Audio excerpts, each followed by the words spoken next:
অপর্ণা সেনের ইতি মৃণালিনী বলে একটা ছবি আছে। ছবিটা আমি বেশ কয়েক বছর আগে দেখেছিলাম।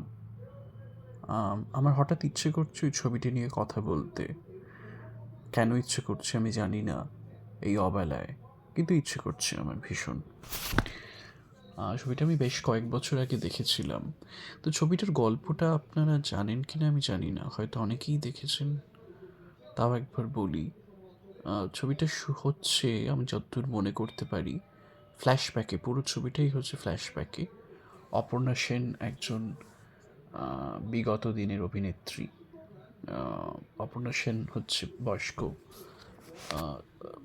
হিরোইনের পার্টটা করছে আর কি, মানে the heroine, once a heroine, now she has aged. তো বিগত দিনের অভিনেত্রী, সে একটা চিঠি লিখছে আর কি। তার জীবনে প্রচুর খেদ, প্রচুর পুরুষ তাকে ঠকিয়েছে, তাকে ব্যবহার করেছে। তো সে ঠিক করেছে যে সে আত্মহত্যা করবে, সে মরে যাবে।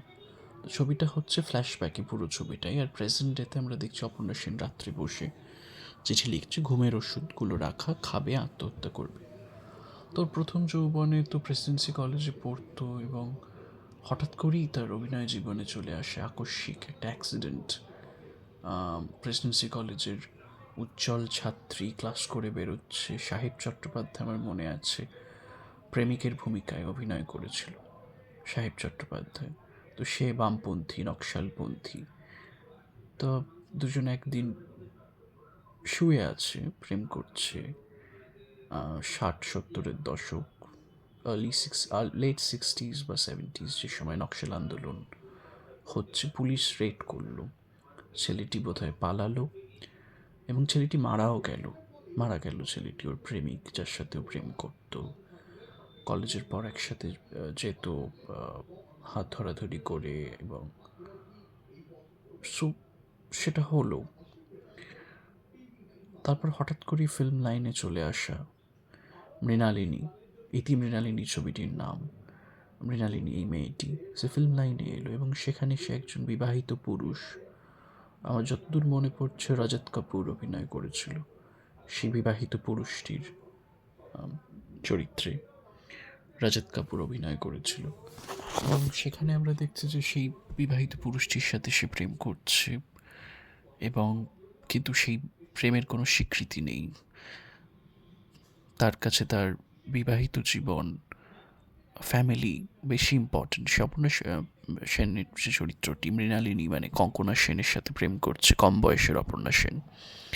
কিন্তু বিয়ের কথা যখন বলছে, মানে সে বুঝতে পারে যে তাকে ব্যবহার করলো পুরুষটি, এবং মৃণালিনীর গর্ভে পরিচালকের ঔরসজাত একটি সন্তানও এলো।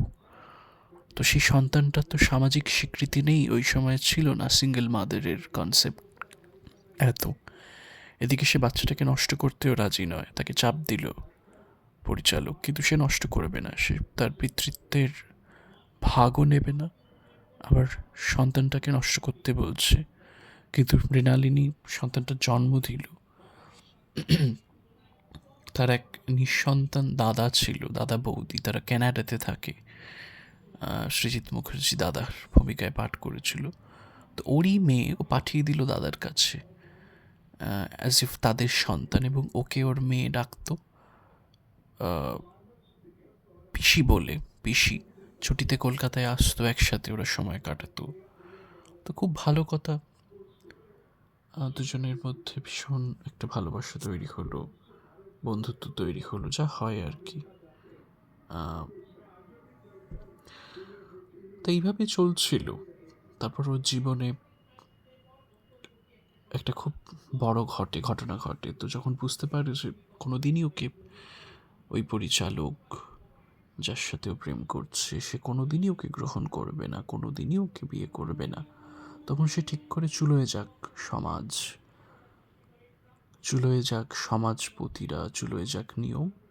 আমি আমার মেয়েকে ডেকে নেব, এবং তার কাছে আর পিসির মতো করে ভান করব না, বলে দেবো তাকে সবটা, যে তুই আমার মেয়ে, এই ব্যাপার।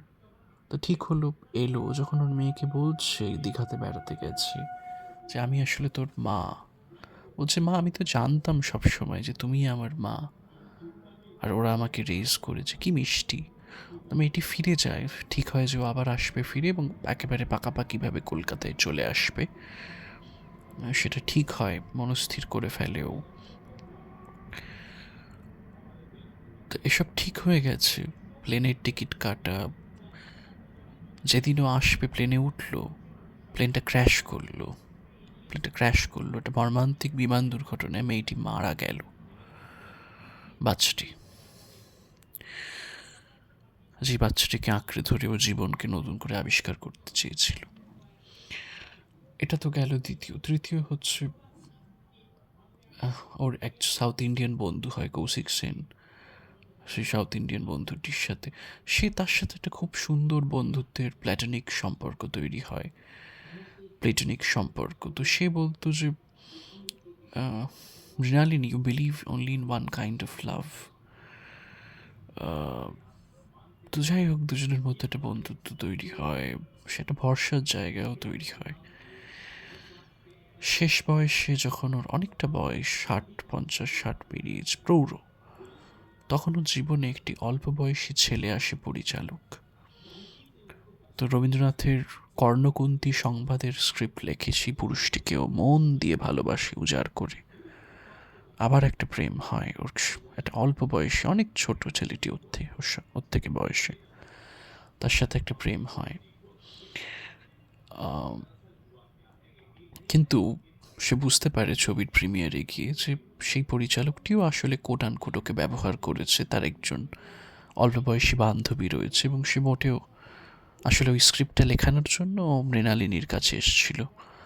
বিগত যৌবনা, প্রৌঢ়ত্বের দিকে পা বাড়ানো, বিগত যৌবনা প্রৌঢ়ত্বের দিকে পা বাড়ানো মৃণালিনীর সঙ্গে ও প্রেমের নাটক করেছিল, যাতে ও কর্ণকুন্তী সংবাদের স্ক্রিপ্টটা নামাতে পারে, ছবিটা হয়। আরও নানাবিধ কারণ ফিল্ম লাইনে তো খুব লাগে।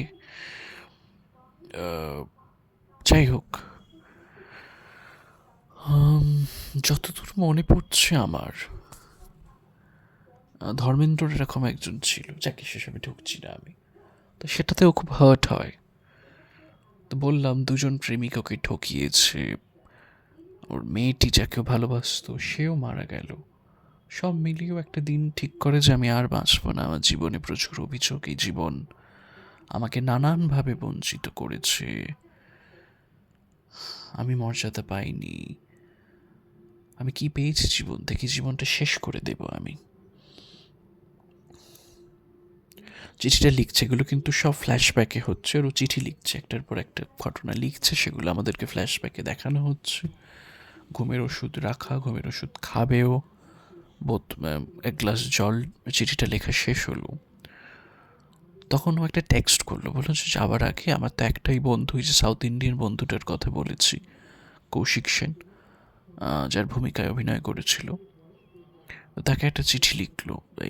এই চিঠি নয়, একটা মোবাইলে টেক্সট পাঠালো যে আমি মারা যাচ্ছি এরকম কিছু একটা। তো সেটা শুনে সঙ্গে সঙ্গে ওই ভোর রাতে, তখন ভোর রাত বা সকাল হব করছে, কৌশিক সেনের চরিত্রটি রিপ্লাইড ব্যাক ইমিডিয়েটলি যে আমি এক্ষুনি আসছি, তোমার মন খারাপ করছে, আমি আসছি, এরকম কিছু একটা। আমার হুবহু ভার্বাটিম মনে নেই কি পাঠিয়েছিল। তো সেটা দেখে দ্যাট ওয়াজ লাইফ অ্যাফার্মিং। না, ও জীবনের প্রতি একটা আস্থা খুঁজে পেল। আচ্ছা, একজনও তো আছে মানুষ যার কিছু এসে যায়, আমার বেঁচে থাকা বা মরে যাওয়াতে যার কিছু এসে যায়। তো she decides to abandon the plan of dying, the plan of suicide.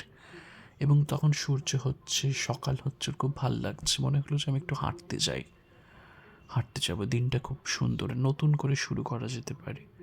ঠিক আছে, আমি মরবো না।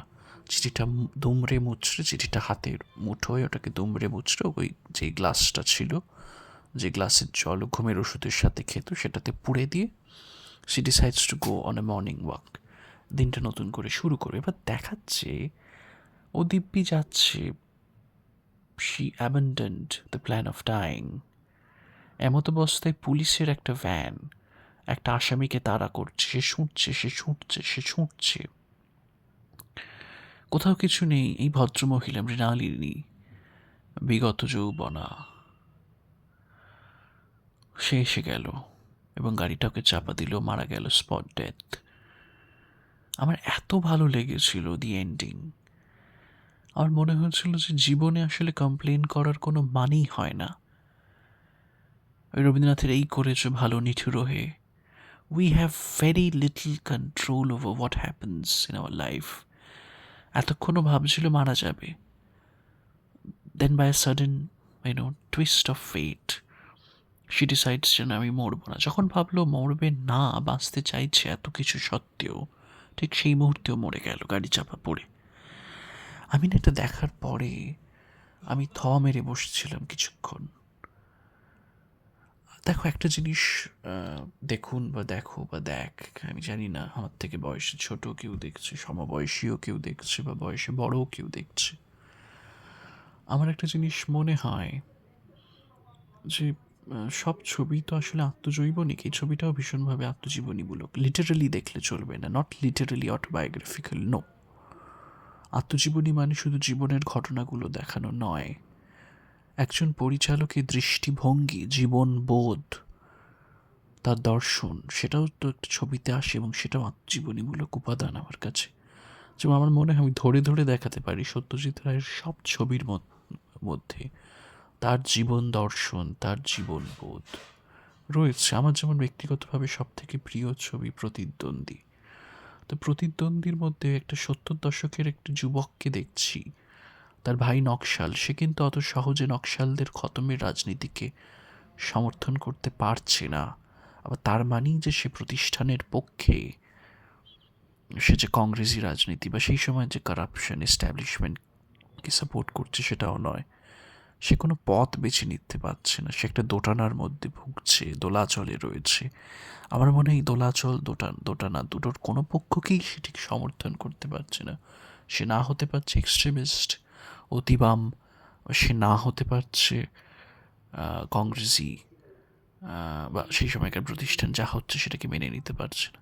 আবার সে নকশাল আন্দোলনের সাথেও ঠিক একাত্মবোধ করছে না। এই জায়গাটা, এই যে টানাপোড়েন, এই যে ডাইকোটমি বিটুইন দ্য টু, এটা সত্যজিৎ রায়ের ক্রাইসিস সেই সময় করে, এবং সেটা সিদ্ধার্থের মধ্যে দিয়ে ফুটে ওঠে। আমার চমৎকার লেগেছিল সেটা।